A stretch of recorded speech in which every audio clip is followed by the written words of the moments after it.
Soc la Laia, estudiant de primer de batxillerat científic i bé, sempre m'han agradat les matemàtiques i la ciència i per això avui us presento a la Pura, que és catedràtica en matemàtiques, professora d'Estalmar, presidenta del MACA i professora de l'Institut Francesc Macià. Bon dia. Bon dia, Laia. Bé, com vas decidir el que volies estudiar? Doncs, de ben petita, a casa sempre em van motivar a resoldre reptes, a ajudar a repartir les coses, no sé, les cireres, per exemple, no? Quantes en tocaven a cada germà, deixaven participar quan s'havien de decidir com distribuir coses en una prestatgeria i sempre vaig tenir molta sort amb ells. Els pares també els agradaven molt aquestes coses i llavors ens van fer participar sempre des de ben petits i em van despertar aquesta habilitat i aquesta facilitat per la qüestió de càlcul, la qüestió de dimensió espaial i de més. Tot i així t'he de dir que el dia que m'anava a matricular a la universitat, i ho explico sempre, vaig dubtar si fer filosofia o fer matemàtiques, perquè vaig tenir un professor de filosofia excel·lent que em va arribar moltíssim i això del pensament filosòfic no està tan lluny del pensament, d'acord, matemàtic, tot i així doncs em vaig decantar per el que sempre m'havia tirat i el sempre m'havia agradat. I aquí estem. I ara creus que va estar bé aquella decisió o l'haguessis canviat?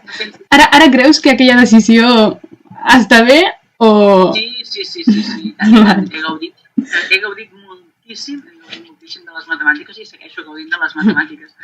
Ja no tant de, si vols, de la carrera, d'esforç i de més, però evidentment qualsevol carrera tècnica, qualsevol carrera científica té un esforç al darrere i s'ha de treballar molt, per tant, qualsevol altre també hauria hagut de treballar moltíssim. Sí. I ara en què consisteix la teva feina actualment?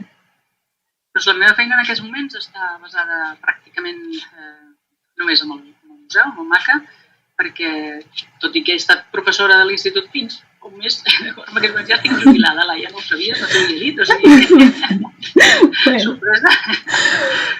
Però em vaig jubilar per la possibilitat de jubilar-nos amb 60 anys, és una cosa que agraïm als professors, perquè ara amb totes les complicacions de Covid també afegides, però amb tota la nova llei, els canvis, la veritat és que vaig decidir que a mi el que m'agrada és fer classe, no tota aquesta de paperassa i de més, i aquesta manera de veure les coses que, almenys el que hem llegit, que han sortit els titulars, que tampoc no m'he llegit tota la llei, tot el d'allò, però, ostres, sembla que cada vegada menys li podem dir a un alumne que no s'esforça o cada vegada menys li podem dir a un pare que el seu fill no fa prou feina.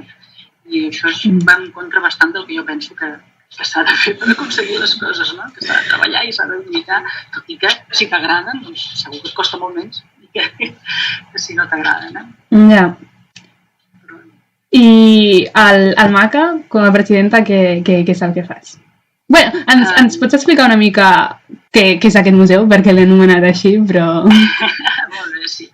El MACA, el Museu de Matemàtiques de Catalunya, de fet el MACA som una associació formada per professorat de diferents matèries, no exclusivament de matemàtiques, que tots pensem que les matemàtiques s'han d'explicar d'una manera més pràctica o més manipulativa o més directa, i així vam començar fa uns quants anys. Un dels companys, el president fundador, Josep Rey, ens anava preguntant i si muntem una cosa d'aquestes? I ens vam apuntar, tots els que ens ho va preguntar ens hi vam apuntar i aquí estem, després de molts anys d'associació i en aquests moments 8 anys de l'exposició permanent a Cornellà.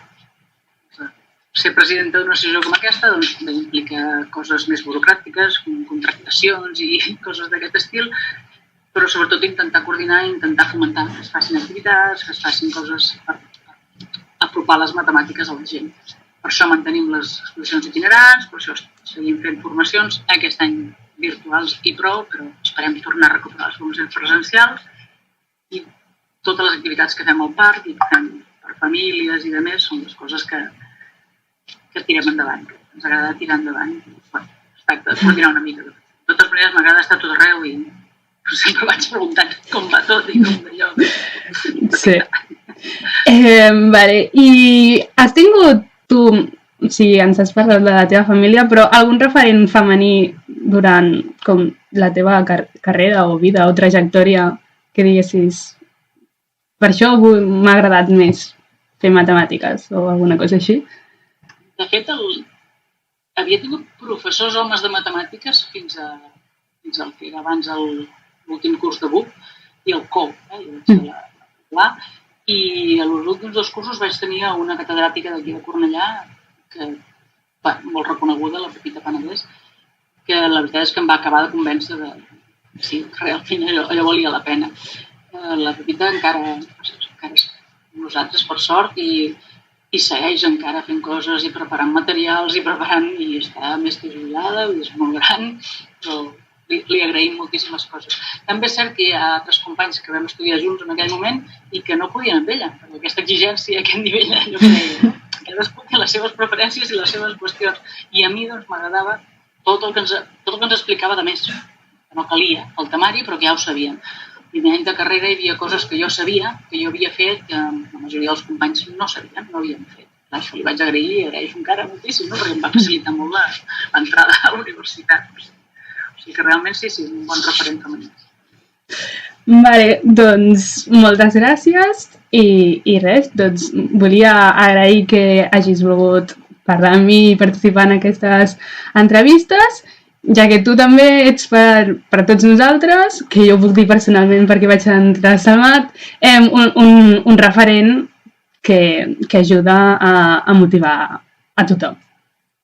T'ho agraeixo perquè és la manera que tenim i la manera que busquem per transmetre les matemàtiques i que em digueu que realment sí que us arriba, doncs t'ho agraeixo moltíssim.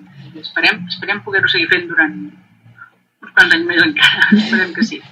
I quan nosaltres ja ens retirem, ja ens substituireu vosaltres, que esteu aquí donant guerra.